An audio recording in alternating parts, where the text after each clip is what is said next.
Halo guys, selamat datang dan terima kasih sudah mampir ke Buntai Channel. Pada kesempatan kali ini, saya akan merangkum lanjutan anime Sekai Seiko no Ansatsusa atau pembunuh terbaik di dunia versi dari light novelnya. Perlu diingat, ini merupakan spoiler keras dari kelanjutan animenya. Jadi buat kalian yang tidak ingin kena spoiler, silahkan close video ini. Namun jika kalian masih penasaran dengan kelanjutan ceritanya, mari kita simak video ini sampai selesai. Sebelum lanjut, silakan like, subscribe, dan komen, bantu channel ini supaya berkembang lebih baik untuk kedepannya.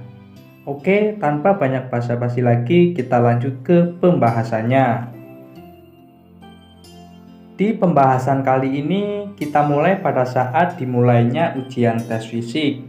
Pada ujian tes fisik ini memang terlihat sangat sederhana, namun sebenarnya tes ini sangatlah penting bagi seorang penyihir. Karena daripada menggunakan mana untuk penguatan fisik akan lebih efisien bila memaksimalkan refleks dengan tubuh Anda sendiri. Namun juga tidak banyak orang yang dapat memfokuskan mana pada bagian tubuh tertentu. Sejauh yang Lugu tahu, hanya beberapa orang yang bisa melakukannya. Salah satunya adalah Lugu, Tarte, Noise, dan ada 3 lainnya. Lalu bagaimana dengan pahlawan? Dirinya malah seolah-olah mengecek keterampilan tingkat tinggi ini. Pahlawan menunjukkan kemampuan yang sangat luar biasa, bahkan dia ditempatkan di peringkat yang pertama dari setiap kategori.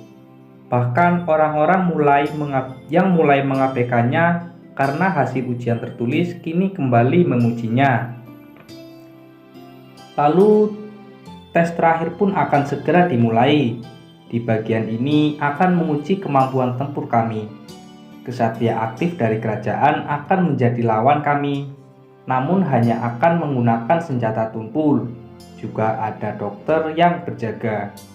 Siswa tidaklah diharuskan untuk menang, karena pengawas akan menilai dan mengamati tindakan seperti apa yang akan diambil siswa selama pertandingan. Di arena ini sangat luas, dengan terpasang 6 arena di dalamnya. Tarte mendapat giliran yang pertama, kemudian Tarte berjalan ke ruang tunggu untuk melakukan persiapan. Sementara Lugu dan juga Diavikone berada di bangku penonton. Diavikone mengatakan banyak yang cukup mengesankan di sini. Lugu juga senang bisa melihat kemampuan teman sekelasnya begitu cepat. Karena Hostua HD bukanlah satu-satunya yang menghargai pendidikan tempur. Klan lain juga dikenal karena menghasilkan ksatria. Mereka mempertaruhkan statusnya untuk kekuatan militer dan melatih keturunan mereka cara berperang sejak usia dini.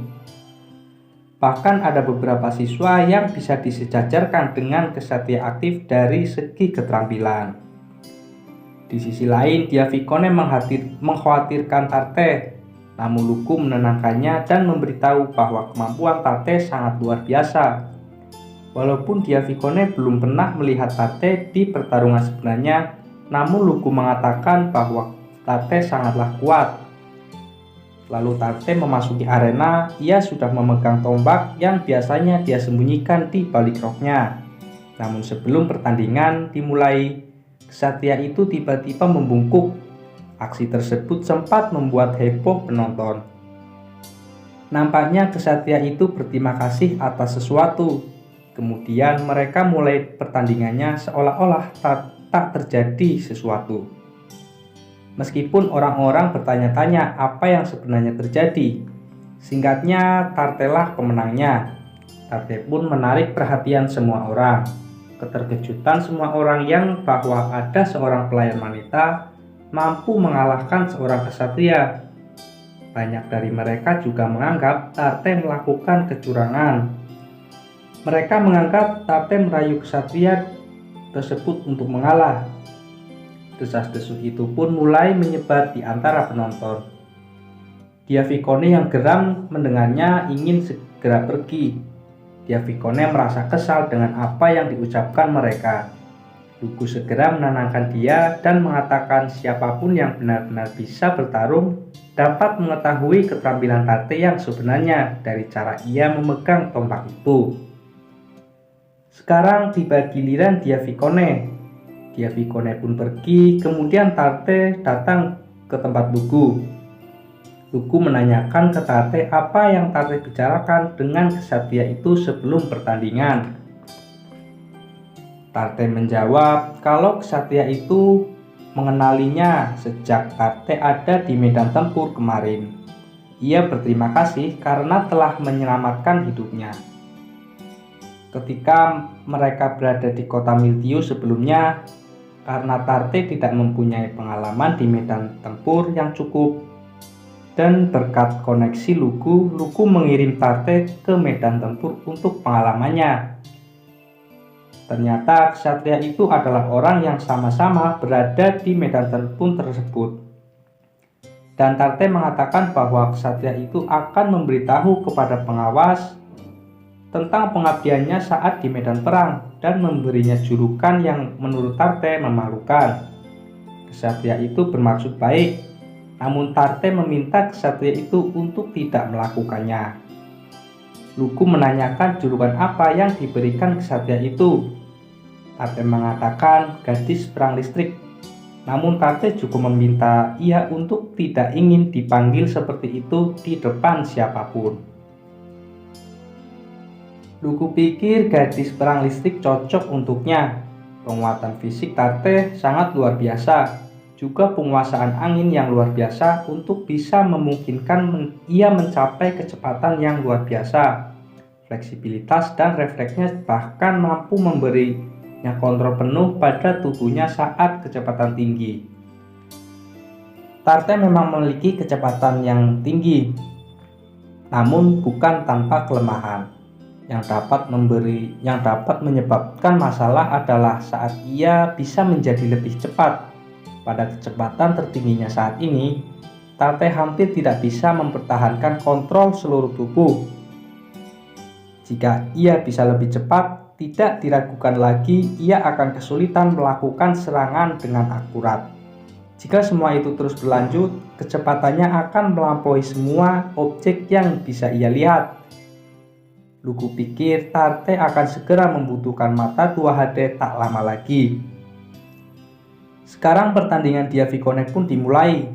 Diavikone sekarang menggunakan pedang. Ini jelas Diavikone berada di posisi yang kurang menguntungkan, karena gaya bertarungnya adalah dengan sihir. Meskipun sudah kulatih untuk pertarungan jarak dekat, namun Diavikone masihlah pemula, sementara lawannya juga sangat berbakat. Diavikone pun kalah di pertandingan itu, namun para penonton memberi tepuk tangan, karena Diavikone telah menunjukkan kemampuan terbaiknya. Diavikone pun meninggalkan arena. Sekarang tiba giliran pahlawan Epona yang akan bertanding. Lawannya adalah Komandan Royal Order. Ksatria itu adalah yang teratas bukan hanya dalam peringkat namun juga dalam kekuatan. Ksatria itu juga menggunakan baju besi lengkap, bahkan terbuat dari logam langka yaitu misril, yang jelas lebih kuat dari baju besi biasa. Bagi sebagian orang mungkin itu berlebihan, namun itu adalah keputusan yang sangat tepat. Bahkan walaupun dengan perlengkapan elit komandan, resiko terbunuh di pertandingan ini sangatlah tinggi, mengingat lawannya yang dihadapi adalah pahlawan. Tak lama setelah pertandingan dimulai, tiba-tiba pahlawan menghilang dan menuju di hadapan komandan. Dan dengan kepalan kecil terangkat, komandan itu pun menghilang dan terjadi sebuah ledakan hebat. Saat Lugu memindai area, itu terjadi gemuruh kedua bergema di arena, dan komandan tergeletak pingsan di area penonton. Lalu Lugu kembali memperhatikan pahlawan Epona dan mendapati pecahan misril berserakan di sekelilingnya. Pahlawan itu menghancurkan armor itu hanya dengan tinjunya saja. Bahkan mata 2HD tidak dapat melihat gerakannya. Lugu bertekad akan menjadi lebih kuat dari sekarang. Singkatnya, kini pertandingan Lugu Tua HD akan segera dimulai. Lugu berada di salah satu yang terakhir bersama dengan pertandingan Noise Gevis. Alasannya, mereka berdua sama-sama berada di tingkat tertinggi dan pertarungan ini akan menentukan siapa ketua kelasnya. Diavikone melakukan tes sihir dengan sangat baik, namun menurun saat ujian fisik. Sedangkan Tarte sebaliknya. Sementara pahlawan Epona terhambat di ujian tertulis. Akibatnya Lugu dan Noise yang berada di dominasi. Dan singkatnya pertandingan Lugu pun dimulai. Lugu dan Noise pun sama-sama menghadapi wakil komandan order kerajaan. Ini mungkin tidak akan menjadi pertarungan yang mudah. Dan sepertinya akademi ingin memberikan tantangan khusus untuk dua calon siswa terbaik. Di tribun, Tarte dan Diavikone bersorak untuk Lugu. Setelah pengawas bertanya tentang kesiapan, mereka memulai pertandingannya. Lalu wakil komandan melakukan penguatan fisik yang luar biasa, bukan hanya kuat tapi juga elegan. Juga dipenuhi dengan semangat tempur yang tinggi. Lugu pun menjawab dengan melakukan penguatan fisik dengan jumlah mana yang hampir sama. Sedangkan Noise Gevis pun melakukan hal yang sama. Kami berempat melepaskan mana dalam jumlah yang cukup besar. Di sisi Lugu memfokuskan segala pandangannya pada pria yang ada di depannya. Lugu yang seorang pembunuh sebenarnya lebih nyaman menggunakan pisau daripada pedang. Namun pertandingan ini ia menggunakan pedang. Dan akhirnya mereka pun berdua beradu pedang. Wakil komandan sedikit lebih cepat dan lebih berat dibandingkan Lugu. Walaupun Lugu diunggulkan dalam penguatan fisik, menggunakan pedang Lugu masihlah pemula. Sedangkan wakil komandan adalah pengguna pedang yang berpengalaman. Jadi Lugu pasti akan kalah jika melakukan adu pedang secara langsung. Jadi Lugu menurunkan pedang dan mengendurkan otot-ototnya sebelum pedang mereka saling terkena dampaknya. Lugu pun mundur dan menghindari. Itu merupakan gerakan yang hanya bisa dilakukan seseorang dengan mata 2HD. Tetapi wakil komandan membaca gerakan itu dan langsung mengejarnya. Walaupun Lugu masih bisa menghindari serangan berikutnya, Lugu berada di posisi yang tersudut. Jika dalam posisi ini terus berlanjut, Lugu dipastikan akan kalah. Dan hanya ada dua pilihan, akan terus seperti ini dan kalah atau akan menggunakan teknik lainnya yaitu teknik yang digunakan khusus untuk membunuh. Sebenarnya Lugu berniat untuk kalah, namun mendengar teriakan Diavikone dan juga Tarte, Lugu pun bertekad untuk memenangkannya. Lalu alih-alih memperbaiki kuda-kudanya yang runtuh, Lugu memanfaatkan momentum mundurnya untuk melakukan tendangan mundur. Dan Lugu berhasil mendaratkan tendangan di perut wakil komandan. Itu adalah tendangan yang biasanya cukup untuk membunuh orang biasa. Namun itu bisa diatasi oleh wakil komandan. Dan langsung membuat jarak dengan Lugu. Lalu Lugu berinisiatif melempar pedangnya. Dan ketika wakil komandan memfokuskan pada pedang Lugu, Lugu segera berlari ke arah titik buta wakil komandan. Kemudian Lugu yang sudah berada di belakang mengayunkan sarung pedangnya. Namun wakil komandan masih bisa memblokirnya dan berhasil melemparkan sarung pedang Lugu ke udara. Dan wakil komandan mengangkat pedangnya bersiap untuk serangan terakhir.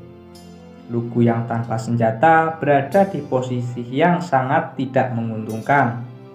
Namun Lugu berinisiatif untuk mendekat sedekat mungkin, karena wakil komandan akan ragu mengayunkan pedangnya jika terlalu dekat. Lalu Lugu bergerak maju dan berputar di udara untuk melakukan pukulan pada saat mendarat. Dan itu bukanlah serangan telapak tangan yang sederhana. Itu adalah serangan mana yang membuat ledakan mana dan energi pada lawan. Kemudian wakil komandan pun terbang dan jatuh di luar ring setelah berputar 5 kali di udara. Lalu pengawas berlari dan mengumumkan pemenangnya adalah Lugu Tua HD. Kemudian Lugu menghampiri wakil komandan yang sudah sadar dari pingsannya. Lalu wakil komandan mengatakan bahwa kau berhasil membuatku lengah. Aku tidak menduga kau akan menggunakan gaya bertarung seperti itu. Kalau saja aku melihatnya, mungkin aku akan menang. Lugu menjawab, sebenarnya ia ingin menggunakan gaya yang lebih standar. Namun aku sadar aku tidak bisa menang, untuk itulah aku mengubah gaya bertarungku. Walaupun menang, namun Lugu merasa Lugu yang kalah. Lalu Lugu mengulurkan tangan untuk membantu wakil komandan berdiri. Kemudian di sisi Noise melakukannya dengan sangat sempurna. Berkat output mana superiornya memberi keunggulan dari lawannya. Walaupun lawannya lebih terampil dalam hal ilmu pedang, ketika lawannya kehabisan mana, pertarungan pun berakhir. Noise yang menyadari lawannya melemah, kemudian memberi pukulan telak dan menjatuhkan senjata lawannya dan mengarahkan ujung pedang ke arah tenggorokan lawan. Setelah pertandingan selesai, penonton bertepuk tangan dan bersorak. Lalu Noise menapa Lugu dan mereka pun keluar arena. Singkatnya, setelah istirahat selesai, para siswa kembali berkumpul di pintu masuk. Kemudian gerbang dibuka dan para orang tua bergegas masuk untuk melihat di mana peringkat anak-anak mereka. Selain mereka yang berada di kelas S, nama mereka akan dipajang di papan pengumuman. Kemudian yang berada di kelas S akan diumumkan di depan panggung. Daftar yang masuk kelas S diantara lain 1 beril dari pelayan, 1 beril, 2 seranta, 3 tarte. Sementara untuk para siswa di peringkat 8 adalah Pelruk Crutalis, lalu ada Claudia Tua HD, Noise Kevis dan Lugu berada di tingkat yang sama. Dan tujuan Lugu untuk berada di kelas yang sama dengan pahlawan pun berhasil. Oke, cukup sampai di sini pada pembahasan kali ini. Like jika kalian suka dengan video ini, dislike jika nggak suka, tak apa-apa. Oke, sampai bertemu lagi.